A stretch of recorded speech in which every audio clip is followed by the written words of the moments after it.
Perang siasat antara John F. Kennedy dan Alan Dulles terhadap Soekarno berpusat pada perebutan pengaruh atas Irian Barat dan kekayaan alamnya. Presiden Kennedy berupaya mengembalikan Irian Barat ke Indonesia secara damai demi kepentingan Amerika Serikat dan menghindari konflik dengan Uni Soviet. Sedangkan Alan Dulles sebagai direktur CIA dengan ambisi politiknya dan kepentingan bisnis yang lebih besar, ia diam-diam merancang siasat untuk menggulingkan Soekarno agar dapat menguasai tambang emas di Papua untuk kepentingan pribadi dan kelompoknya. Siasat Dulles termasuk menciptakan kekacauan politik, seperti mendalangi pemberontakan PRRI dan Permesta untuk melemahkan Soekarno. Siasat Alan Dulles terhadap Indonesia bertolak belakang dengan kebijakan luar negeri Presiden Kennedy. Lalu bagaimana ketiga tokoh ini beradu siasat tanpa kekuatan militer dan perang terbuka? Dan bagaimana akhir dari perang strategi antara Soekarno, John F. Kennedy, dan Alan Dulles?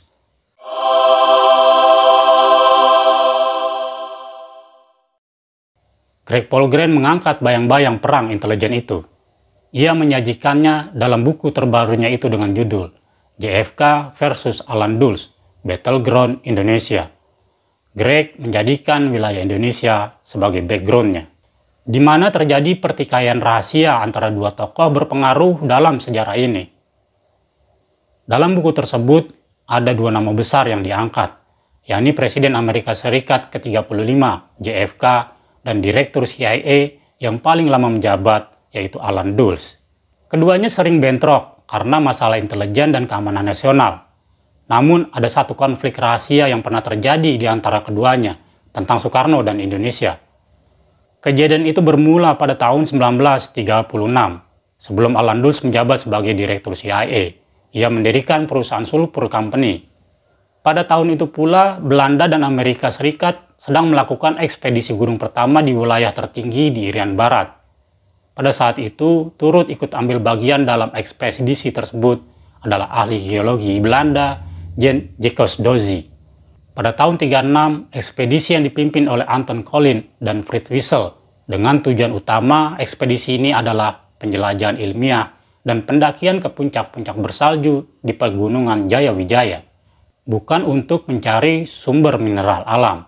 Selama ekspedisi, Dosy menemukan penemuan penting, sebuah gunung yang tampak berkilau atau mengandung banyak mineral yang kemudian dikenal sebagai Erzberg.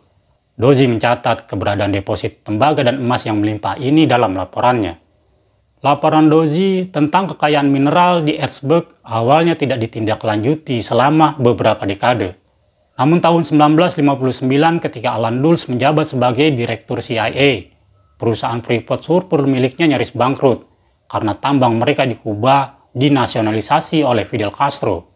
Berkali-kali CEO Freeport Sulphur merencanakan upaya penghabisan terhadap Castro, namun berkali-kali pula menemui kegagalan. Di tengah kondisi perusahaan yang terancam hancur itu, pada Agustus 1959, Forbes Wilson yang menjabat sebagai Direktur Sulphur Company menemui Direktur Pelaksana S. Borneo Company, Jan van Gruisen. Gruisen kemudian bercerita kepada Forbes Wilson, dirinya menemukan laporan penelitian di Gunung Erzberg atau Gunung Tembaga di Irian Barat yang ditulis ahli geologi Belanda Jacques Dosy pada tahun 1936. Disebutkan dalam laporan itu, tembaga di gunung ini tak perlu susah-susah digali, tinggal meraup, karena tembaga-tembaga itu berada di atas permukaan tanah. Forbes Wilson dari Sulphur Company pun tertarik. Kemudian pada tahun 1960, Forbes Wilson dan Jan van Gruisen menggunakan laporan Dosy untuk mengorganisir kembali ekspedisi ke Irian Barat. Kedua kelompok itu menemukan bahwa ada deposit emas, perak dan tembaga yang sangat besar di piramid Karsten, tempat yang disebut sebagai Erzberg. Dan 2 mil jauhnya di padang rumput, ada deposit besar lainnya di daerah yang disebut Grasberg. Nilai gabungan dari sumber daya mineral di kedua tempat itu sangat mengejutkan. Bahkan disebut-sebut sebagai gudang emas terbesar di dunia pada waktu itu. Alan Dulles, Forbes Wilson, dan Belanda mengetahui sesuatu tentang Irian Barat yang tidak diketahui oleh Soekarno dan Kennedy. Wilson setengah gila kegirangan karena ia menemukan gunung itu tak hanya berisi tembaga, tapi juga emas. Penemuan inilah yang mengarah pada pendirian PT Freeport Indonesia, sebuah perusahaan yang didirikan Alan Dulles yang menemukan deposit emas terbesar di dunia di wilayah yang ia sebut sebagai Nugini Belanda atau Irian Barat. Karena itulah, Belanda dan CIA tidak mau menyerahkan daerah itu ke Indonesia. Karena Supply Company yang menjadi cikal bakal PT Freeport ternyata sudah lama mengincar Papua. Dulles sebagai direktur CIA diam-diam kemudian merancang siasat untuk menggulingkan Soekarno yang anti kepentingan asing agar dapat menguasai tambang emas di Papua untuk kepentingan pribadi dan kelompoknya. Pada saat itu, Soekarno sedang memimpin Indonesia menuju kemerdekaan melawan Belanda dan Jepang setelah Perang Dunia Kedua. Tak hanya itu, Soekarno juga kemudian menjadi salah satu juru bicara terkemuka untuk gerakan non-blok atau netralisme, yakni sebuah gerakan di mana para pemimpin dunia ketiga tidak ingin terlihat atau memihak dalam Perang Dingin Amerika Serikat dan Uni Soviet. Tapi Indonesia ingin menavigasi pilihan kebijakan luar negeri mereka sendiri, bebas dari intervensi negara lain. Pada saat Soekarno memimpin gerakan non-blok itu, ada dua orang yang mengawasi politik luar negeri Amerika Serikat, yaitu Dulles bersaudara. Mereka adalah John Foster Dulles yang memegang jabatan Menteri Luar Negeri dan Alan Dulles yang memegang jabatan sebagai Direktur Central Intelligence Agency atau CIA.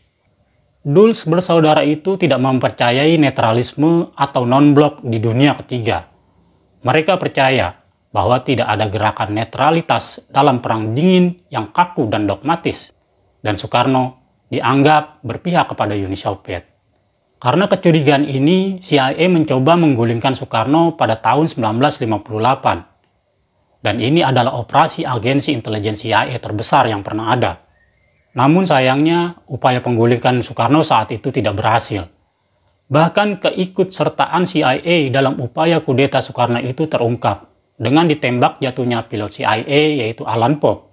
Saat itu pesawat CIA membom kapal kargo komersial agar takut berlayar ke perairan Indonesia, yang menyebabkan kerugian ekonomi Indonesia dan mencoba melemahkan pemerintahan Soekarno. Sebenarnya Soekarno tidak percaya apa yang telah dilakukan oleh Dulles bersaudara. Soekarno juga tidak mempercayai kenyataan bahwa Amerika Serikat tidak akan membantunya dalam usaha untuk mendapatkan Irian Barat dari Belanda. Soekarno berpikir bahwa wilayah itu berhak menjadi bagian dari wilayah Indonesia dan sudah seharusnya diserahkan pada saat Indonesia merdeka. Selain Soekarno dan Alan Dulles, tokoh utama ketiga yang terlibat dalam tragedi epik di buku Paul Green adalah John F. Kennedy. Keterlibatan Kennedy pada sengketa Papua antara Belanda, CIA, dan Indonesia terjadi ketika Kennedy masih menjabat sebagai senator. Pada tahun 1957, Kennedy berpidato di lantai Senat yang mengejutkan saudara-saudara Dulles, yaitu Presiden Dwight Eisenhower dan Wakil Presiden Richard Nixon. Kennedy memperjelas ketidaksetujuannya dengan pemerintah Amerika atas dukungan mereka untuk Perancis dalam upayanya untuk mempertahankan koloni Afrika Utara di Aljazair sebagai bagian dari Kekaisaran Perancis. Kennedy membuka pidato itu dengan mengatakan bahwa orang-orang di seluruh dunia ingin merdeka dan musuh kemerdekaan adalah imperialisme.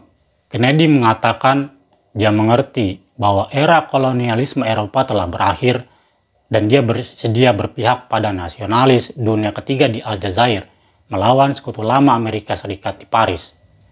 Dengan posisi Kennedy seperti itu, Soekarno dan gerakan non-bloknya pun memiliki sekutu yang potensial, yaitu Kennedy. Dan pada pemilu tahun 1960, potensi itu kemudian terwujud. Ketika Kennedy menjabat sebagai Presiden Amerika ke-35, ia sangat dekat dengan Soekarno.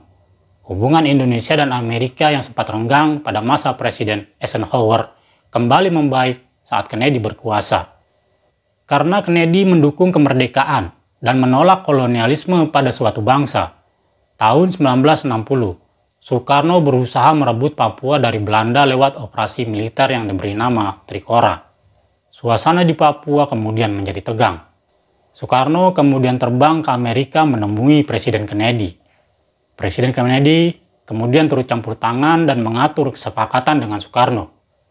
Dalam kesepakatan itu, Soekarno berjanji akan mengembalikan pilot CIA Alan Pope ke Amerika yang pesawatnya ditembak jatuh saat perang dogfight oleh Ignatius Dewanto.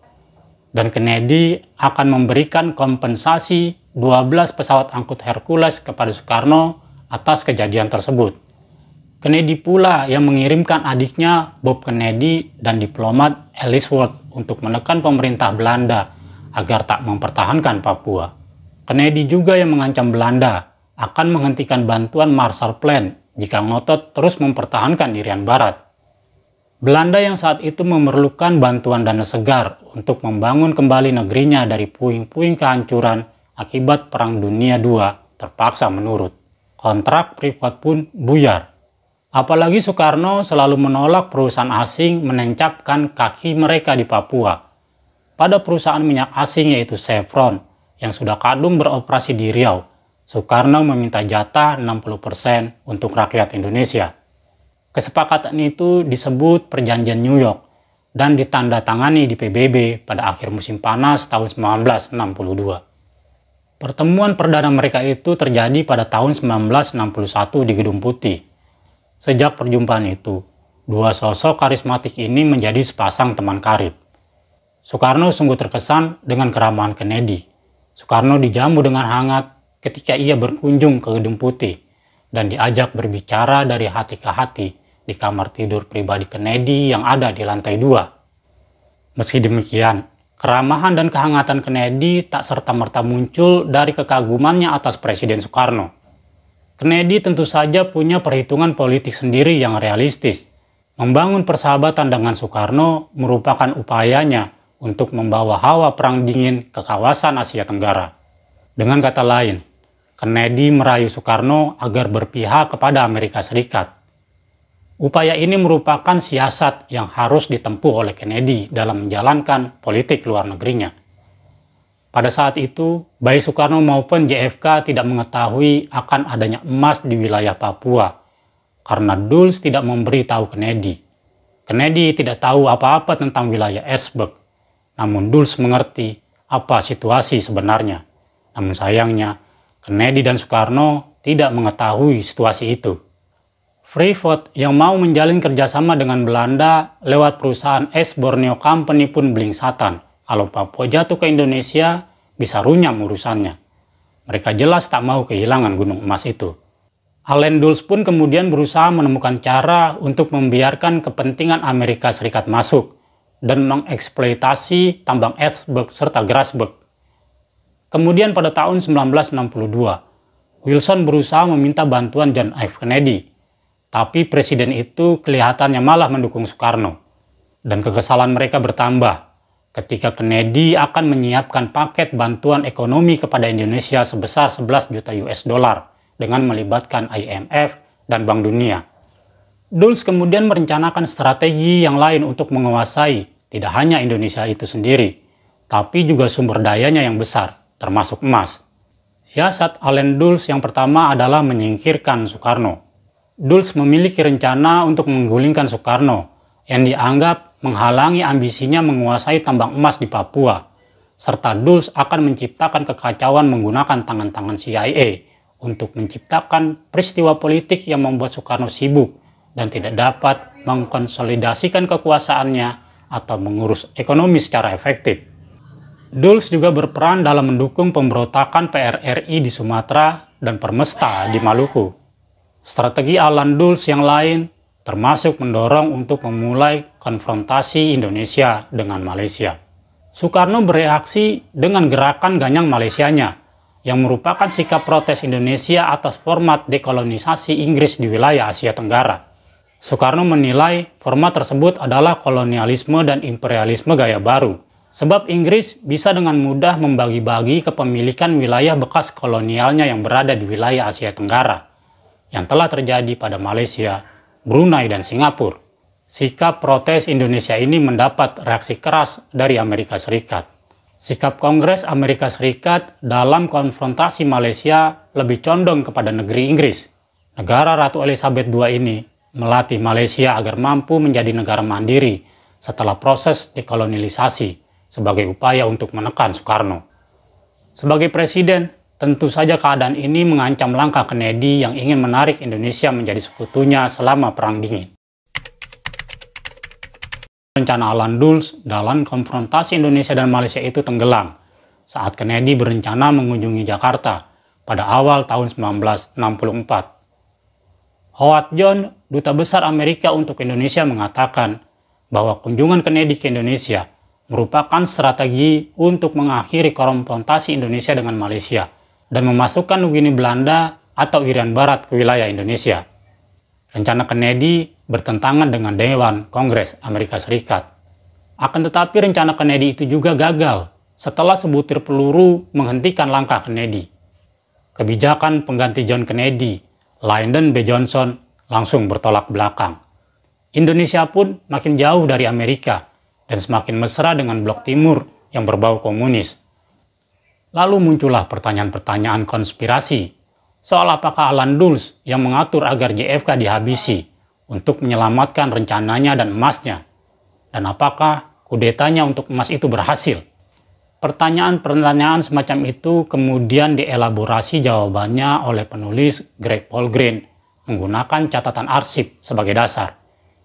Ia menambahkan bukti dari mulut ke mulut dari orang-orang yang terlibat langsung, seperti Dan Rush dan orang lain yang bekerja dengan Presiden Kennedy serta Alan Dulles pada saat itu, atau orang yang bersama Michael Rockefeller ketika ia menghilang secara misterius di hutan lebat Papua. Buku itu mengundang perhatian publik luas dari berbagai kalangan. Menurut beberapa kalangan, sebenarnya siasat CIA yang menuduh Soekarno pro-komunis adalah intrik lain yang ditempatkan di atas situasi Irian Barat saat itu. Seperti yang dicatat Paul Green, Alan Dulles dan Belanda mengetahui sesuatu tentang Irian Barat yang tidak diketahui oleh Soekarno dan Kennedy. Lalu dengan pembunuhan Kennedy pada tahun 1963 dan penggulingan Soekarno pada tahun 1965, Amerika melalui Dulles bersaudara dan kelompoknya, yaitu Rockefeller, berhasil menguasai tambang emas di Papua melalui perusahaan Freeport Indonesia. Dulles bersaudara pun mencapai tujuan awalnya untuk menguasai tambang emas terbesar di Irian Barat.